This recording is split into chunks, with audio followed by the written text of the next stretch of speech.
Hello, everyone, and welcome to A Soulful Revolution.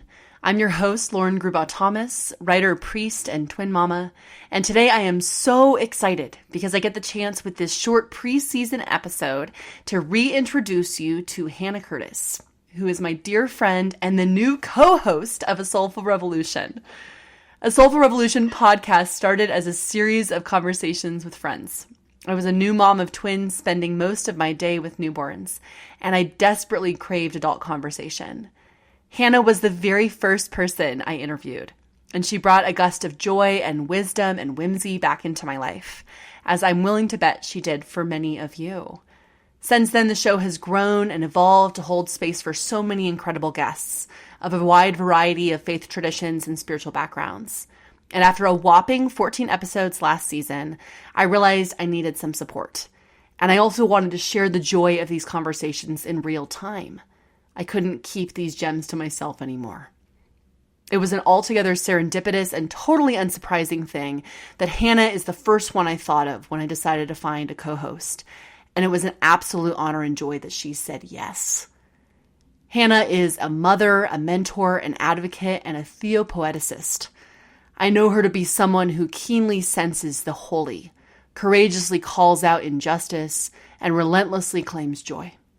She brings humor, heart, and deep insight to everything she does, whether she's exploring educational equity, poetry, theology, or even Top Chef. Together, we'll be diving into conversations that live at the intersection of spiritual transformation and social change. So, without further ado, Hannah Curtis, welcome and thank you so much for being my co-host. Wow. I'm glad you didn't share that introduction with me before I had the chance to hear it. Thank you, Lauren. And hello to everyone out there. The word honor is far too small. It is an honor. It is a blessing and what I am sure will be a true joy for me to join you on this journey.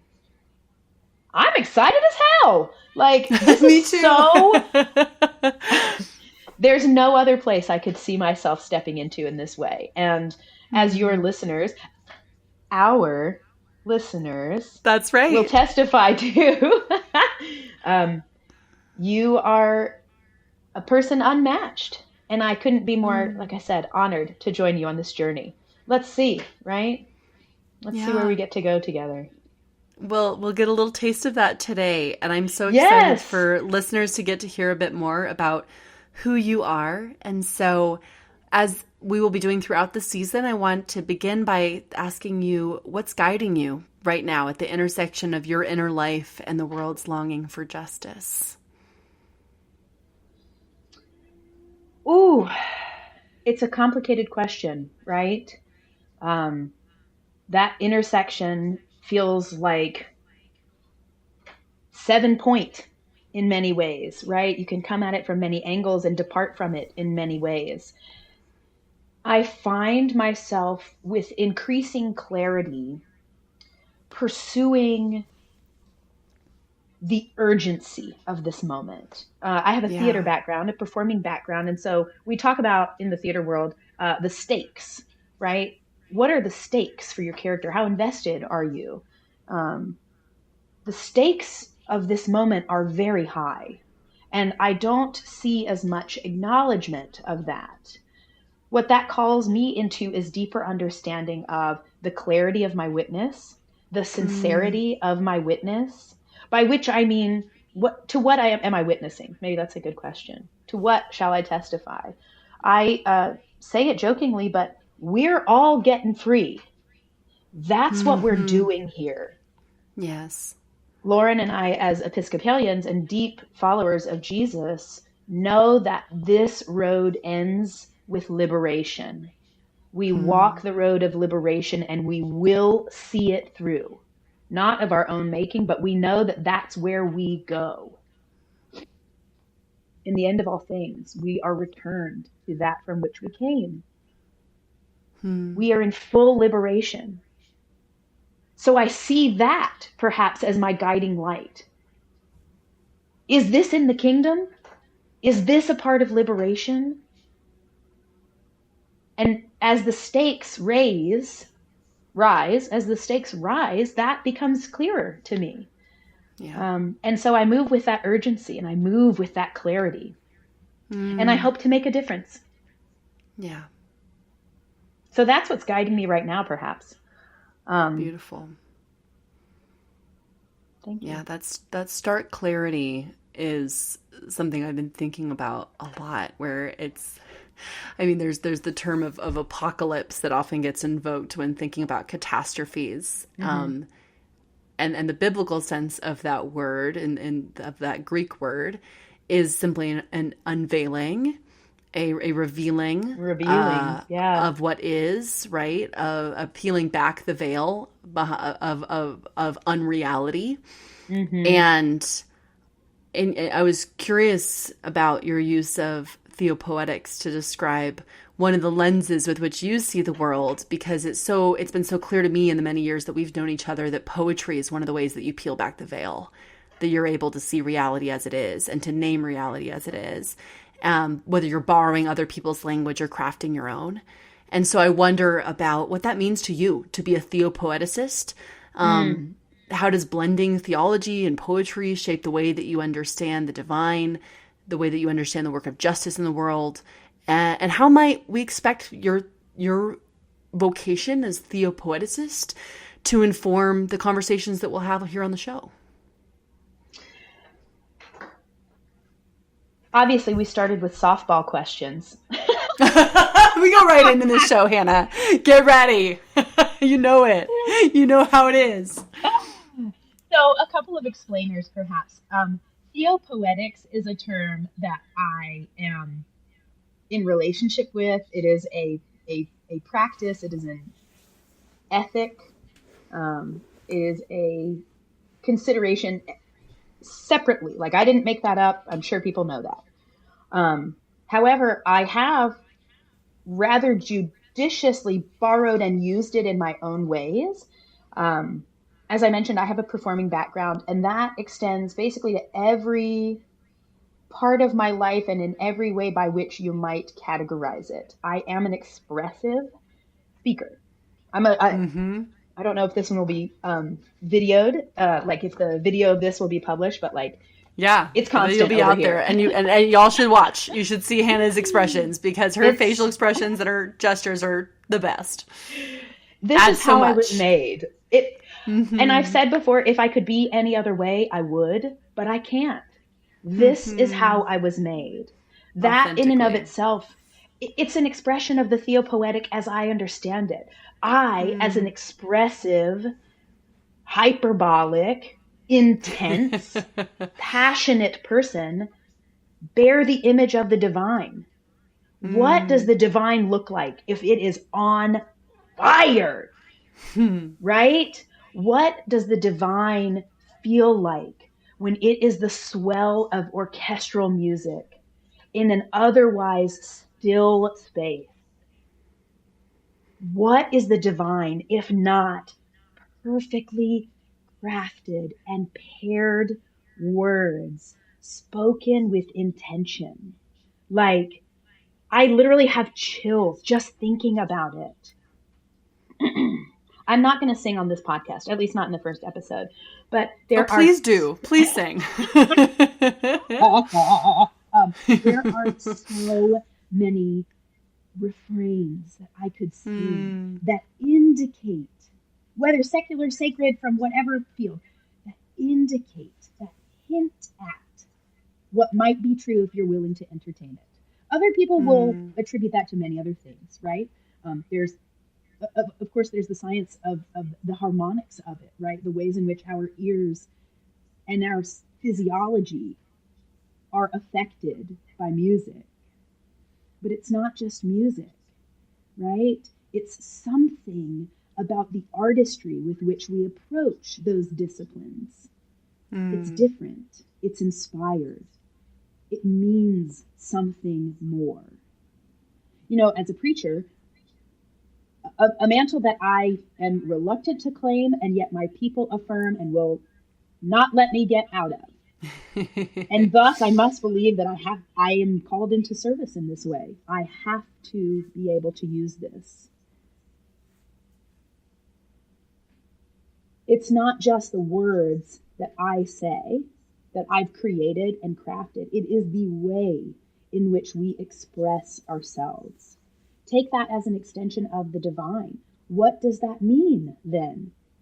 How we speak about God, the language we use, the ways in which we consider secular or sacred. Why do we draw those distinctions in that way?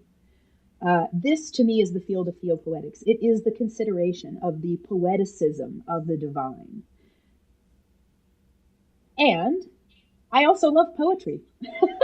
But that's a convenient but not necessary inference. So my favorite poet ever, the incomparable Lucille Clifton, who was a published poet later in life, a mother of 6, who wrote poetry. Wow, I didn't know that. Wow.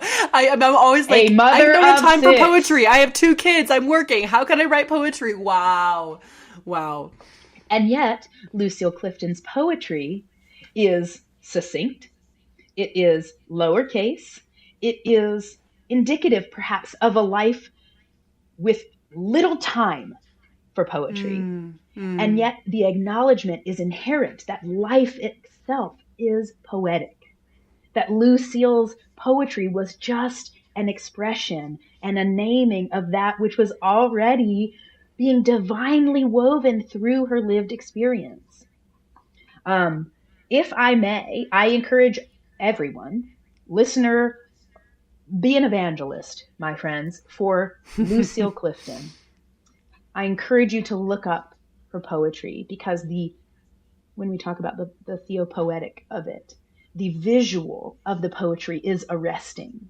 It makes me think of something in a new way. Poetry, people, I've actually taught poetry workshops in churches before, and people have said, I don't really get all this poetry. And I say, well, let's say it out loud together. Let's see where we pause.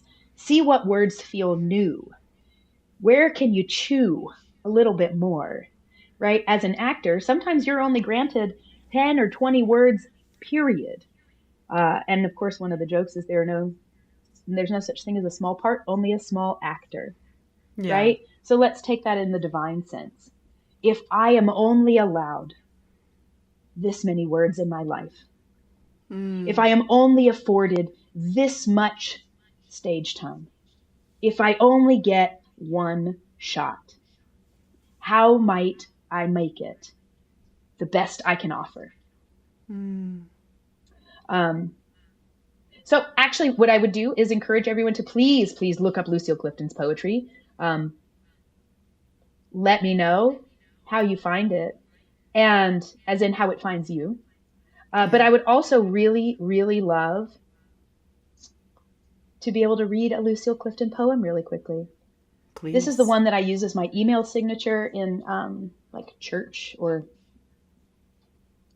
sacred contexts. And so I will do my best in this time to accurately convey that which I find to be powerful about this poem. This poem by Lucille Clifton is called Spring Song. The green of Jesus is breaking the ground, and the sweet smell of delicious Jesus is opening the house, and the dance of Jesus music has hold of the air, and the world is turning in the body of Jesus, and the future is possible. Can I get an amen? Amen. I love the layers of the and, yeah. And in the same way that the Hebrew Bible is a book of deep poetry, right? The book of Jonah reads in the same way, where we descend to the depths with a man in his confusion. That's worth showing up for. That has something to tell me about what it means to be alive today, how to preserve and maintain and challenge and consider in a new way.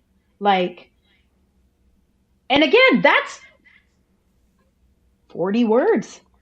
Yeah. And no punctuation. And what more is possible in light of that, right? Yeah. I love All the of last, that to say, read the last line for us again. The future 4 is words. possible. The future is possible. Yeah. I wonder, Hannah. Yeah. Please. Go ahead, please. No! I'm curious for you, when you think about in these times of chaos, political, social upheaval, so much oppression and injustice, just outsized violence toward vulnerable communities. What does it mean to you in your day-to-day life to lay claim to this idea that the future is possible? You mentioned in the introduction, I have a fierce handle on joy. Maybe not handle so much as death grip. It is our right. We are made for joy. Joy not in the absence of justice, but joy in spite of the absence of justice, yet we will still commit to joy. It's not going well here on earth for us collectively. I say often, we as a people, the human people, we are not well. Yeah. And it doesn't take any amount of illustration to affirm that. We are not well. How do we get well? Where do we find it?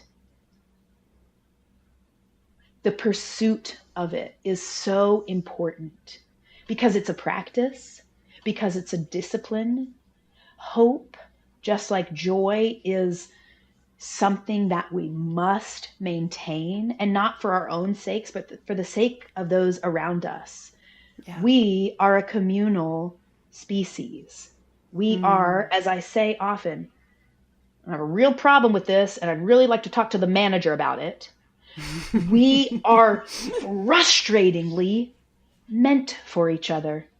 I really don't want that to be true. Yeah. Yeah. I call it an inconvenient solidarity. Ooh, that should be the title of your book, by the way. An inconvenient solidarity. Because have you met people? We suck. And yet, here we find ourselves. So we look around, right? Hope as a muscle that we exercise. Joy that we exercise, right? We have to. There's no other option. Yeah, it's a lifeline. Because the forces of evil, however you define that, are working overtime, and that's quite clear. I've said to you, Lauren, in other conversations, I think we have misunderstood our point on the timeline. The moral arc of the universe, right, is long, and we thought we were a little further down the road than we actually seem to be. That, to me, is clarity. That actually names the stakes a little bit better for me. Yeah. You are not going to see this through, Hannah. It's the prayer of Oscar Romero, which I love and say to myself all the time. We will not see this through. Yeah. And it's not our responsibility to focus on that.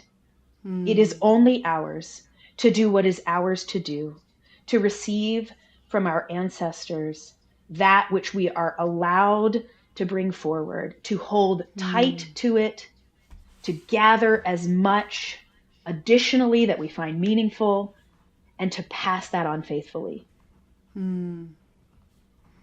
So talk That's to not me easy about what work. that looks like in your relationships. You list being a mother, an activist, a mentor, an advocate, a friend, a spouse. And I also know that one of the very particular ways in which you are several of those things is in your work with immigrant and refugee community, both where you were previously in El Paso and now as you're moving into Austin and finding your way in a new city. You're going to seminary intentionally at Seminary of the Southwest, where it's a bilingual experience and a intentionally multicultural curriculum. And so I find myself really curious about what this looks like to inhabit that sense of inconvenient solidarity within some of these roles that you play within your life. Like, just give us a sense of how that gets embodied for you as mom, as activist, as advocate.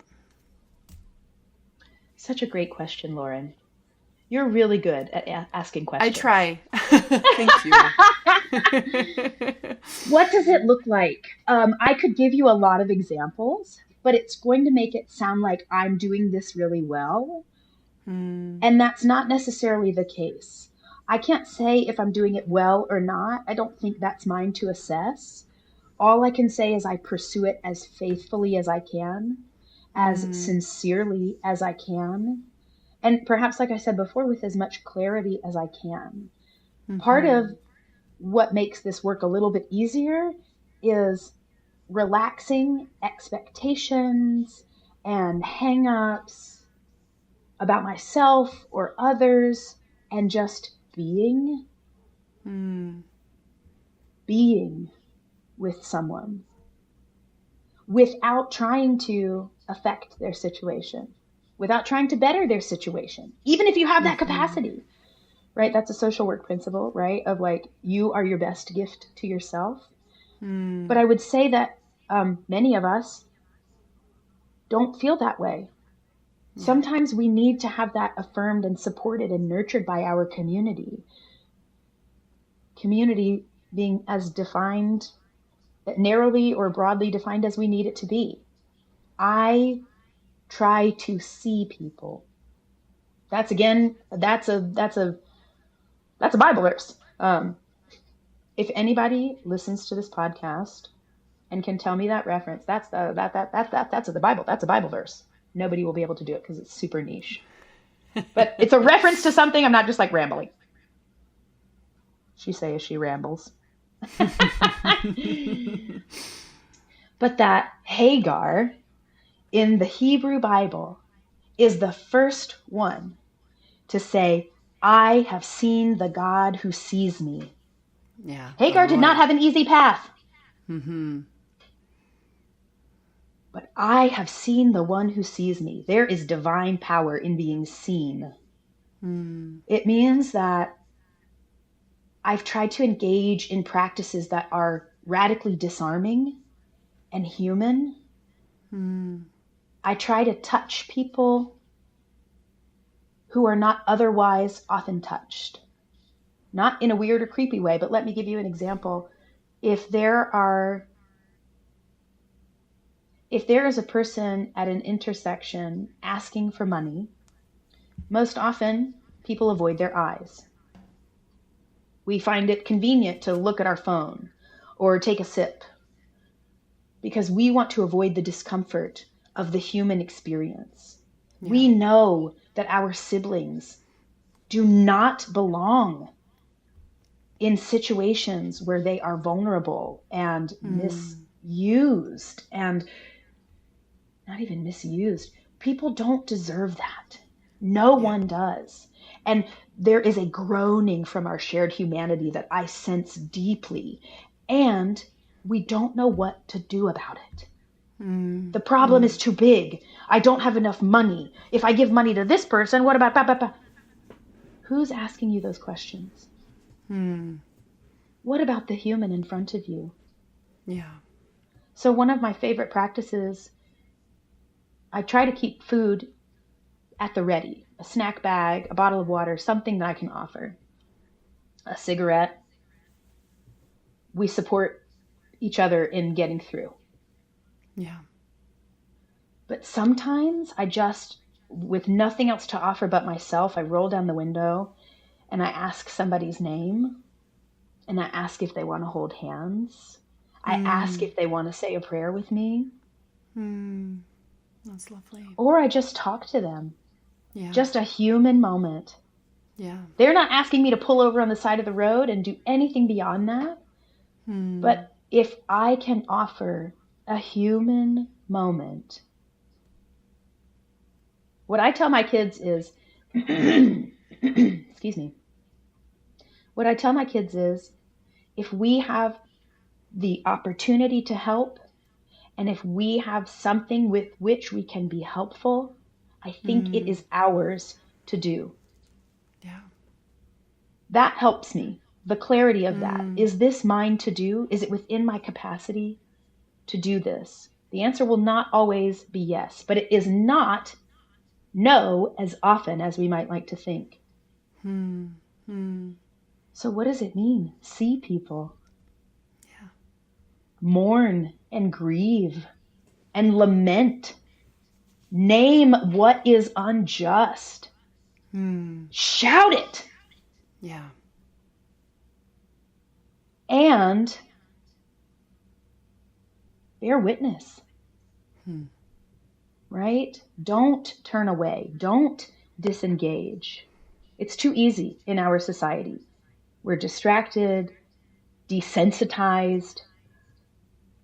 We're not meant to live like this with such severing of our humanness. So I'm trying to repair as much as I can. Again, I've got my one human needle and my one human thread trying to stitch back whatever I can. Yeah. I do that with my kids, honoring their full humanity. With my spouse, trying with myself. Working on that one. It's the but hardest. It's the hardest. But the practice of doing that, Yeah. I believe, makes me a better, more aware, more gracious, more loving human. Well, I am so grateful about being able to engage in that work of seeing one another and being able to see the guests that we'll be welcoming on the show this season. We have such an incredible group of guests lined up for our listeners, and getting to share in these conversations with you, Hannah, and with our guests is going to be an absolute joy and privilege. Amen. So thank you. Thank you for saying yes. Thank you for being here and for sharing a bit of yourself today. Yes. And let's go. It's going to be a joy. Vámonos, hermana, vámonos. Lo hacemos. It's going to be so fun. So we'll see you all in our next episode. We're going to start dropping episodes in late September. And until then, be well. You are an incredible, soulful revolutionary, and we see you. We'll see you soon. Thanks so much for listening to this episode of A Soulful Revolution. You'll find links to follow our guests and the resources they shared in the show notes. As always, A Soulful Revolution is entirely made possible by listeners like you. If you like what you heard today, please consider becoming a paid subscriber on Substack or sending us an appreciative gift on Buy Me a Coffee. Your solidarity helps us to bring more conversations like this into the world, and we're grateful. Our theme music was created by Richard Ash, Andy McGantz, and Ben Schreiber, with production by Richard Ash for Plus Ultra Audio. A Soulful Revolution is produced by Stephanie Whitehouse of SPW Design Media. We'll see you next time, Soulful Revolutionaries.